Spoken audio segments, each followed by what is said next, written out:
Шавин багшаасаа ийн асуув. Багшаа, та гайхалтай ухаалаг юм аа. Цаг үргэлжил сайхан ааштай уурлаж уцаарлахыг огт мэдэхгүй юм. Яаж тань шиг болох вэ? Надад туслаач. Энэ үгийг сонсоод багш нь Шавьдаа хэдэн төмөс тэгээд бас цэвэрхэн уу тавчрахыг хүслээ.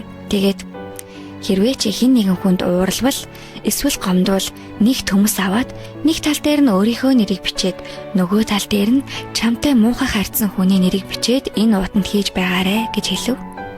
Юу? Ингээл болоо гэж үү? Хэмээн Шавин гайхан асуухад багш нь үгүй ээ. Чи тэр төмөс хийсэн уудаа байнга бидээ авч явж явах хэрэгтэй. Тэгээд хэн нэгэн хүнд гомдох юм уу уурлах болгондоо уут руугаа төмөс нэмж хийгээд байгаарэ гэж хэллээ. Шавж зөвшөөрч гинэ. Хэд хоног өнгөрчээ. Шавийн уут дүүрч авч явхад туунч хэцүү болж гин. Үүний зэрэгцээ уутанд хийсэн төмөснүүд нь төрүүчээсээ муудаж эхэлсэн байлаа.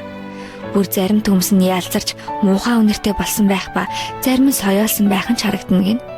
Энэ бүхнийг тэсгээ болсон Шав багш дээрээ очиод багшаа энэ ууттай төмсийг дахиж авч яваад чадахгүй нэ.